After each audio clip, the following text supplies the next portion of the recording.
여러분, 우리가 지난주에 예수님이 우리의 참된 왕이다 라고 이야기하였습니다. 그렇죠. 한 명 한 명에 갑갑하기만 한 매일의 삶 속에서도 하나님께서는 역사하세요. 죄 중에서도 능히 우리를 구원하십니다. 여러분 믿으십니까? 네. 하지만 문제는 이 구원하시는 예수 왕의 복음을 믿고 얻은 사람들 중에서도요, 처음에는 기뻐하고 감격하고 좋아하다가 시간이 지나면서 오히려 상당히 번아웃되고 힘들어하거나 괴로워하는 경우들이 생기더라는 것이죠. 여러분, 무엇이 문제일까요? 어떻게 해야 할까요? 오늘날 신앙생활을 하고 교회에서 열심히 봉사하라고 헌신을 하면서도 어떠한 지치고 낙심되는 것 가운데 번아웃 가운데 있는 사람들이 많아요. 그래서 오늘 나누고자 하는 말씀을 나누겠습니다. 첫 번째, 당신은 구원받아야 합니다 라는 것에서부터 시작했으면 좋겠습니다. 기신자 믿는 분도 계시고 또 아직 신앙을 알아가고자 하는 분도 있기 때문에 우리 첫 번째 나눌 제목은 당신은 구원받아야 합니다. 성경은요, 우리에게 여러 구원의 사건의 모티프를 보여줍니다. 이 모티프라는 것은 반복되는 그 이야기의 핵심 내용, 반복되는 그 이야기들을 말하는 거죠. 그러니까 구원이라는 그 사건이 있는데 그 사건에 대해서 성경이 구약에서부터 계속 이야기하고 다루고 있는 어떠한 이야기들이 있다는 거죠. 자, 그렇다면 우리는 어떨까요? 우리 모두는요, 죄와 저주와 질병과 또 영원한 죽음으로부터의 탈출이 구원이 필요하죠. 이 세상 누구나 그것이 필요하지 않은 사람들이 없습니다. 누군가는 지금 이 시간에도 제발 누군가 나를 이 지긋지긋한 질병에서 고통에서 구원해 주었으면, 나를 정말 이 괴로운 쳇바퀴 도는 것 같은 직장 생활에서 아니면 누군가와의 그 괴로운 관계 가운데 그래서 나를 좀 도와줬으면 이라는 생각이 드는 분들이 있을 것입니다. 자, 오늘 본문을 보면은요, 이러한 우리 인간 삶에 관한 부분들 그리고 구원 이야기들이 숨겨져 있습니다. 혹시 아실까요? 도대체 여기 어디를 봐서 이 구원 사건들이, 구원 이야기들이 숨겨져 있을까요? 라고 저에게 반문하시겠죠? 어디 있을까요? 12절, 13절 한번 볼게요. 자, 12절. 바벨론으로 사로잡혀 간 후에 여고냐는 스알디엘을 낳고, 스알디엘은 스룹바벨을 낳고, 스룹바벨은 아비웃을 낳고, 이렇게 쭉 이야기하고 있죠. 자, 12절과 13절은요, 출바벨론. 그러니까 바벨론의 포로로 잡혀간 사람들이 이제 바벨론을 나와서 포로 귀환하는 역사를 배경으로 하고 있습니다.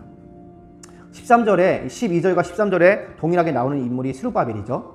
이 스룹바벨은요, 남유다의 왕족입니다. 그는 1차 포로 귀환의 지도자였습니다. 이해가 되시나요? 그러니까 즉 바벨론으로 포로로 잡혀간 그 사람 중에 이 스룹바벨이라는 사람이 있더라는 것입니다. 그것은 즉 바벨론의 그 포로 생활에서 이제 자유함을 얻어서 하나님의 구원 역사에 그 1차 귀환했던 그 지도자라는 것입니다. 그러니까 이 바로 12절과 13절에 이 나쿠나쿠의 이름들 속에는, 이 안에는, 그 배경에는 하나님이 바벨론으로 포로로 잡혀갔던 그 이스라엘 백성들을 구원하시는 구원의 사건, 그 구원 이야기가 숨겨져 있다는 것이죠. 예. 자, 그렇다면 또 하나의 이야기가 있는데 4절과 5절에 있습니다. 자, 나손은 살몬을 낳고, 4절에서 5절은 살몬은 라합에게서 보아스를 낳고. 자, 이 역사적인 배경은 언제일까요? 이 살몬과 라합이 어디서 나오죠? 이것은요, 출애굽 역사를 배경으로 합니다. 고통스러운 애굽 노예 생활에서 구원받은 이스라엘 백성들의 이야기입니다. 살몬은 가나안 땅에 들어가기 전에 보낸 두 명의 정탐꾼 중에 한 명이죠. 라합은 누구입니까? 그 가나안 족속의 여인이었죠. 그 살몬과 라합이 결혼을 한 거죠. 결혼해서 보아스를 낳은 것입니다. 보아스는 누구입니까? 다윗의 고조, 즉 이 4절과 5절 사이에는 이스라엘 백성들의 출애굽의 이야기가 이것을 배경으로 하고 숨겨져 있다는 것입니다. 예수님의 족보 이야기에는 그냥 이름의 나쿠나쿠만이 아니라 그 배경 속에는 바로 이 출애굽과 출바벨론의 이야기들이 들어있다는 것입니다. 여러분, 이스라엘의 역사 속에서 수가 적고 세력이 미약한 이스라엘은 계속해서 이 고대 사회 강대국들의 노예로 속박되었습니다. 그럼 뭐가 필요하죠? 자유가 필요한 거죠. 마음껏 자신들이 섬기는 하나님께 예배드리고 싶습니다. 더 이상 내 가족과 내 자녀가 수치와 이런 죽임을 당하는 삶을 살게 할 수는 없는 거 아니겠습니까? 그들에게는 누구보다 자유와 구원이 필요한 것이죠.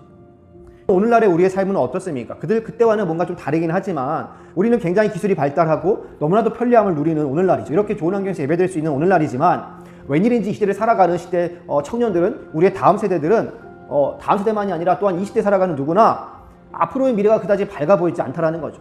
많은 청년들이 희망 없이 살아갑니다. 청년 실업률이 어마어마하죠. 취업과 결혼, 내 집 마련은 점점 어려워집니다. OECD 국가 중에서 노인 빈곤율이 몇인지 아십니까? 1위라고 합니다. 자살률이 1위입니다. 신생아 출산율이 꼴찌예요. 더군다나 이기심과 갈등과 반목이 점점 심해집니다. 지역 간에, 계층 간에, 남녀 가운데, 교회 안에서도 점점 이것이 화합되는 것이 아니라 왠지인지 점점 더 분열된다라는 거죠. 여러분, 우리의 삶에서도요, 누군가의 도움이 필요합니다. 구원이 절실히 필요하다라는 얘기입니다. 그 사람들은 어떠한 돈의 힘을 의지하고 누군가 인맥을 의지하고 누군가 나의 배경과 백을 더 찾는 걸 수도 있습니다. 이러한 현실의 구원만이 아니라 무엇보다도 우리에게 필요한 것은 무엇입니까, 여러분? 가장 중요한 것은 이런 현실의 구원, 먹는 거, 입는 거, 내 앞날도 중요하지만 가장 중요한 것은 바로 저와 여러분의 영혼의 문제인 줄 믿습니다.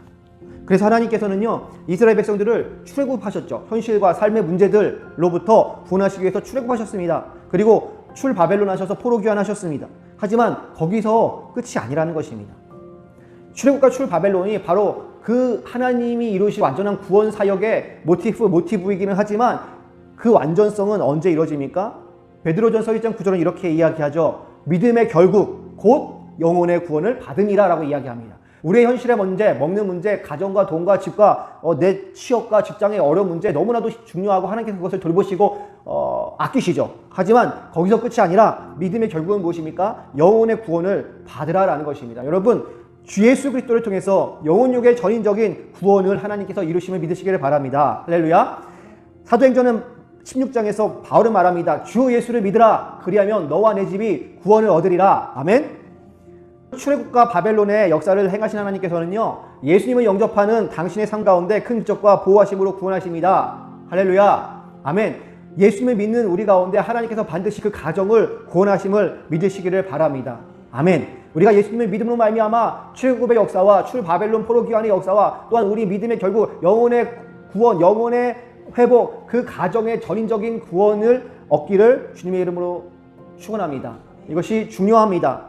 하지만 여기서 끝이 아닙니다. 더 중요한 것이 있습니다. 여러분, 두 번째 같이 따라해 보겠습니다. 다시 회심해야 합니다. 회심이 뭘까요? 회심은 전환, 돌이킴을 말합니다. 마음을 돌이키는 것을 말합니다. 영어로 컨버전이라고 말합니다. 근데 누군가는 의아할 수도 있습니다. 저도 마찬가지였습니다. 회심? 저는요, 이미 신자에게도, 이미 믿고 있는 여러분도 저도 다시 회심이 필요하다라고 봅니다.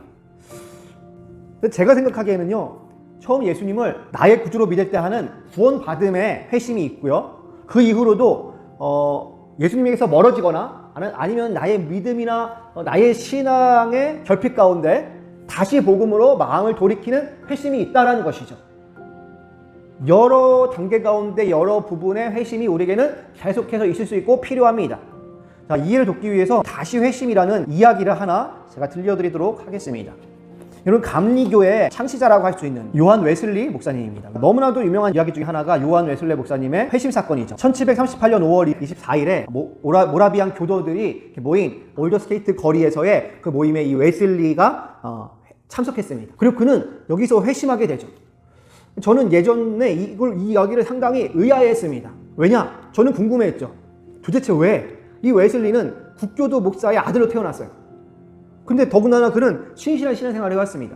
옥스퍼드 대에서도 철저한 종교 생활을 했습니다. 목사가 되어서 미국 조지아로 선교 활동까지 갔죠. 그러한 그인데 어째서 그가 올더스게이트에서 회심했다라고 하는 걸까? 그렇다면 그동안에 그 이전에 그의 신앙생활은 대체 무언가라는 의문이 들었죠. 그럼 그는 그 이전에는 예수님을 믿는 사람이 아니었나? 그는 구원받은 사람이 아니었나? 그래서 이때를 회심이라고 이야기하는가라는 생각이 저에게 들었다라는 거죠. 여러분, 이해가 되시죠? 무슨 말인지. 웨슬리는 부모님에게서 철저한 신앙교육을 받았습니다. 하지만 그의 신앙은요, 어느 정도는 규율과 헌신에 매여져 있었죠. 어느 정도 헌신적인 그는 율법주의자였다라는 것입니다. 그렇기 때문에 대학에 들어가서도 낮에는 선행으로, 저녁에는 기도와 성경 연구로 하루를 채웠습니다. 새벽 4시부터 밤 9시까지 어떤 그런 스케줄 가운데 살았다라는 거죠. 그는 삶의 매 시간을 하나님을 섬기는 데 사용하지 않으면 구원받을 수 없다고 생각했습니다. 이 웨슬리 목사님은 조지아 선교를 떠나게 된 것도 자신의 구원을 위해서 더 높은 단계의 선교를 성취하고 더 의미 있는 선을 이루고자 하는 그러한 동기, 그런 것도 있었을 것입니다. 있었다라고 또 합니다. 왜 그렇게 생각을 하느냐? 훗날 웨슬리는 다음과 같이 말합니다. 나는 나 자신의 선행과 의를 신봉하는 용의주도한 삶을 살았다. 구원에 이르게 된다는 그리스도의 의에 대해서는 무지한 채 나는 나 자신의 의를 세우려고 노력했다. 나는 여전히 은혜 아래 있지 않고 법 아래 있었다라고 그 스스로 고백한 거죠. 그리고 마침내 1738년 5월 24일 이 올더스 게이트에서 웨슬리는 이러한 율법주의적인 그리고 행위와 자기의적인 그 신앙생활과 그 섬김과 봉사 가운데 어떠한 번아웃, 현타 그리고 그 지침과 그 마음의 무거운 심과 고통 가운데 있던 그 이 요한 웨슬레가 이 올더스 게이트 거리에 그 모라비안 교대 모임에서 그 장소를 참석했다가 한 사람이 루터의 로마서 서문을 읽는 것을 듣게 됩니다. 훗날 이 웨슬리는 이때를 이렇게 고백합니다. 9시 15분 전쯤 그 사람이 그리스도를 믿는 믿음을 통해 하나님께서 마음에 역사하사 일으키시는 변화를 말할 때에 나는 내 마음이 이상하게도 뜨거워지는 것을 느꼈다.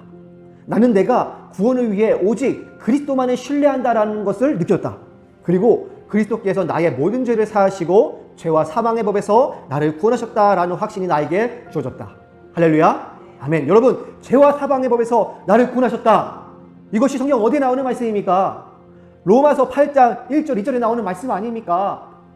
그런즉 그리스도 예수 안에 있는 자에게는 결코 정죄함이 없나니 이는 그리스도 예수 안에 있는 성령의 법이 죄와 사망의 법에서 너를 자유케 하셨음이라. 할렐루야. 아멘. 여러분, 하나님의 성령의 법이 죄와 사망의 법에서 우리를 자유케 하셨습니다. 왜입니까? 예수님이 십자가에 달려 죽으시고 말미암아 죽으시고 부활하셔서 우리를 구원하시고 그분의 의가 우리 것이 되었기 때문임을 믿으시기를 바랍니다. 여러분, 이 사건으로 요 웨슬리의 신앙이 180도 변화되게 됩니다. 이 올더스 게이트에서의 이 사건을 감리교도들은 굉장한 사건으로 여깁니다. 그는 참된 회심을 경험한 것이죠. 그렇다면 여러분, 이것이 요한의 웨슬레의 첫 회심일까요? 저는 그렇게 생각하지 않습니다. 그는 예수를 믿을 때 언제일지 모르지만 모태신앙이었기 때문에 그에게 회심의 사건들이 있었을 것입니다. 물론 예수님 어렸을 때 믿었기 때문에 어떤 그러한 결정적인 자각이 없을 수도 있지만 그가 목사가 되고 신앙생활을 하고 선교를 함에 있어서 어떠한 여러 번 크고 작은 회심들이 또 있었다라는 것이죠. 그럼에도 불구하고 많은 사람들이 이야기하는 그 1738년 5월 24일에 결정적인 회심이 그에게는 있었다라는 것이죠. 그렇다면 이 회심은 무엇이 다른 것이고 이 회심은 어떠한 회심일까요?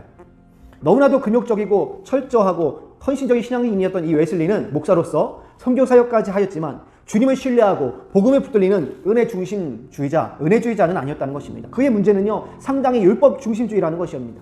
오늘날에도 마찬가지입니다. 여러분, 신앙인이고 구원을 받았지만 구원의 확신이 없는 신자들이 있을 수 있습니다. 율법 중심적인 신앙관을 가지고 노력하고 성취하려는 분들이 있죠. 그 가운데 자기 의와 자기 교만과 자기 착각 가운데 빠지는 사람들이 있습니다. 오늘 말씀을 볼까요? 왜? 제가 본문을 묵상하면서 그런 생각을 했습니다. 왜 출애굽한 이스라엘 백성들이 약속의 땅에 들어갔는데 그들이 다시 바벨론의 포로가 되었을까요? 여러분, 하나님께서 바벨론으로부터 구원하셔서 포로 귀환을 하였는데 왜 그들이 다시 로마에서 꼬게 되었을까요? 왜? 생각해 보신 적이 있을까요? 애굽과 바벨론의 앞뒤는 무엇을 말하죠? 이것은 힘의 통치를 말합니다. 세상의 폭력의 통치를 말합니다. 세상의 쾌락과 세상의 문화의 통치를 말하는 거죠. 여기서 구원받은 이스라엘 백성들은요, 이제는 말씀의 통치를 받습니다. 하나님이 모세를 통해서 율법을 주잖아요. 근데 이 말씀이 가리키는 대상을 이스라엘 백성들은요, 그만 잘못 오해하게 됩니다. 이 말씀이 가리키는 대상이 바로 율법이라고 생각을 합니다. 그래서 그들은 이제 율법주의 통치를 받는 거죠. 하나님의 말씀이 말하는 것이 율법이다. 율법을 철저히 지키고 율법을 통해서 우리가 구원을 받고 율법을 통해서 의를 얻는 것이다. 라는 율법주의 통치를 받는다라는 것입니다. 여기에 문제가 있는 것입니다. 여러분, 하나님이 주신 이 말씀의 통치는 무엇을 가리킵니까? 말씀의 통치는 우리 주 예수 그리스도를 가리킵니다. 그래서 하나님께서는요, 다시 이 말씀이 가리키는 말씀의 원주인 예수님을 보내십니다. 그러므로 말미암아 예수님을 통해서 말씀을 통해 성취하시고 율법을 성취하십니다. 그것을 모두 다 이루시고 완성하시는 거죠. 예수님을 통해서 하나님께서는요, 우리에게 은혜의 통치를 받게 하십니다. 그것이 오늘 마태복음 1장 17절 마지막에 나와 있는 바로 이야기입니다. 예수님에 대해서 이야기하고 있는 거죠. 오늘 이 말씀을 듣는 여러분, 구원받으셨나요? 아직 진리를 알아가는 분도 있을 테고 예수님을 나의 구원자로 믿어 구원받은 분도 있을 거라 생각합니다. 하지만 어느 누구나 참된 회심을 경험해야 합니다. 회심은요, 회개 플러스 믿음입니다. 회심은 회개와 믿음으로 이루어져 있죠. 회개는요, 나 자신을 향한 거예요. 나 중심주의를 회개하는 것입니다. 그러니까 회개는 나 자신을 돌아보면서 나 중심주의적인 것을 회개하는 겁니다. 나 자신에게로 향한 방향을 바꾸는 겁니다. 돌이키는 거죠. 누구에게로 바꿀까요? 믿음은요, 하나님을 향한 거예요. 기준과 행위의 주체가 더 이상 내가 아니라 하나님이심을 고백하는 겁니다. 하나님을 신뢰하는 것이죠. 그래서 이제는 세상의 힘의 통치, 폭력의 통치가 아니라 율법주의적인 나 자기 의의 통치가 아니라 이제는 하나님으로 그 하나님의 아들 예수 그리스도의 통치를 받는다라는 것입니다. 여러분, 예수 그리스도의 통치는 무엇일까요? 구원받은 자, 회심한 자의 삶은요, 이제 무언가 상받기 위해서 두려움으로 내가 무언가를 행하는 것이 아니라 하나님의 은혜와 사랑에 감격해서 그 함께 하신 가운데 하나님께서 내 안에 역사하시는 것입니다. 여러분, 믿으시기를 바랍니다. 할렐루야. 하나님께서 내 안에 역사하시는 것이죠. 그러니 여러분, 잘못된 율법주의 자기 열심의 길을 가는 것이 아니라 그 길을 돌이켜 회심하여 예수 그리스도의 은혜와 사랑 안에 거하시기를 바랍니다. 애국과 바벨론 통치는 세상의 통치, 힘의 통치, 폭력의 통치, 무력의 통치, 쾌락의 통치였습니다. 그리고 이스라엘 백성들이 섬기던 것은 율법주의의 통치였다는 것입니다. 하지만 우리 주 예수 그리스도의 통치는 무엇입니까? 은혜의 통치이심을 믿으시기를 바랍니다. 할렐루야. 예수님의 은혜와 사랑 안에 거하는 것이 그리스도의 삶입니다. 그리고 다시 회심은 무엇입니까? 바로 그 은혜의 통치 안에 들어가는 것, 은혜로의 회심이 우리에게는 필요하다는 것입니다. 그냥 단순히 구원받은 것에 끝나는 것이 아니라 더 들어가서 그 은혜로의 통치가 우리에게는 필요하다는 것이죠. 말씀을 맺을게요, 여러분. 말씀을 정리하겠습니다. 사랑하는 여러분, 하나님이 사랑하십니다. 여러분, 은혜가 무엇입니까? 값없이 주시는 하나님의 사랑입니다. 자격 없는 자에게 값없이 주시는 하나님의 사랑이에요. 하나님의 자비, 하나님의 긍휼입니다. 내가 무엇인가를 발버둥 쳐서 받는 것이 아닙니다. 구원받은 이후에도 내가 발버둥 치고 노력하는 것이 아닙니다. 하나님의 사랑으로, 하나님의 은혜로, 하나님의 일하심으로 하는 것이죠. 사랑하는 여러분, 구원받음이 끝이 아닙니다. 시작입니다. 근데 그 시작을 내 힘으로 가는 것이 아니죠. 우리는 구원의 오직 한 길 대신 예수님만 따라가는 사람들입니다. 믿으십니까? 근데 가다가 보면은요, 옆으로 엇나갈 때도 있습니다. 넘어질 때도 있습니다. 실수할 때도 있습니다. 어떻게 합니까? 넘어져서 어린 아이처럼 앵앵 울면서 그냥 포기하고 있습니까? 아닙니다. 다시 돌아오면 됩니다. 문제는 그 정도가 심해질수록 구원의 여정과 신앙생활이 괴로워지거나 자기 착각 속에서 왜곡될 수가 있다는 것입니다. 심해지면 안 된다는 것이죠. 심해지지 않으려면 어떻게 해야 됩니까? 다시 회심해야 합니다. 그냥 회심이 아니라 은혜로의 회심입니다. 율법주의로에서의 세상적인 것에서의 모든 매여있는 것에서의 은혜로의 회심, 은혜의 그리스도께로 회심해야 된다는 거죠. 예수님만이 구원의 길이십니다. 구원의 길일 뿐만이 아니라 구원 이후에도 예수님만이 우리의 인도자시고 나의 왕이라는 것이죠. 왕의 복음이라는 얘기하지 않았습니까? 왕의 복음으로 구원받을 뿐만이 아니라 왕의 복음은 무엇입니까? 구원 이후에 그 모든 삶을 하나님께서, 예수님께서 통치하시는 거죠. 예수님께서 어떻게 통치하십니까? 성령과 말씀으로, 은혜로 우리를 통치하시는 거죠. 그분의 끊임없는 사랑으로, 위로로, 역사하심으로 통치하신다라는 것이죠. 구원 이후에도 예수님만이 나의 힘과 능력됩니다. 내가 힘, 능력되지 않습니다. 내 힘으로 하는 것이 아니죠. 스가랴 4장 6절에서 하나님께서 스룹바벨에게 뭐라고 말씀하세요? 여호와께서 스룹바벨에게 하신 말씀이 이러하니라. 만군의 여호와께서 말씀하시되 이는 힘으로 되지 아니하며 능력으로 되지 아니하며 오직 나의 영으로 되느니라. 할렐루야. 하나님의 영으로 되십니다. 할렐루야. 하나님을 찬양합니다. 할렐루야. 당신이 열심히 한다고 구원받는 거 아닙니다. 그래서 좋은 상급, 좋은 거 받는 그런 단순한 계산이 아닙니다. 그냥 헌신해서 하나님께 영광이 되는 게 아니죠. 그저 기도 많이 해서 되는 게 아닙니다. 필요는 합니다. 하지만 그런 것들이 우선순위가 아니라는 거죠. 저와 여러분에게는, 당신에게는 당신의 율법과 행위와 의로움이 아니라 우리의 구원 되신 예수 그리스도의 은혜가 필요합니다. 하나님의 사랑으로 채워주시길 바랍니다. 그 하나님의 사랑을 알고 배우고 경험하시기를 바랍니다. 할렐루야. 마지막으로 갈라디아서 말씀 우리 읽고 마치도록 하겠습니다. 갈라디아서 5장 4절부터 6절까지의 말씀입니다. 율법 안에서 의롭다함을 얻으려 하는 너희는 그리스도에게서 끊어지고 은혜에서 떨어진 자로다. 우리가 성령으로 믿음을 따라 의의 소망을 기다리노니 그리스도 예수 안에서는 할례나 무할례나 효력이 없으되 사랑으로 역사하는 믿음뿐이니라. 사랑하는 여러분, 오늘 예배 가운데 또한 한 주간의 삶 가운데 다시 은혜의 회심을 경험하기를 바랍니다. 은혜의 회심을 경험하여서 이제는 더 이상 율법주의와 세상의 통치가 아니라 우리의 왕 대신 예수 그리스도 그 은혜의 통치 가운데 거하시기를 주님의 이름으로 간절히 소망하며 축복합니다.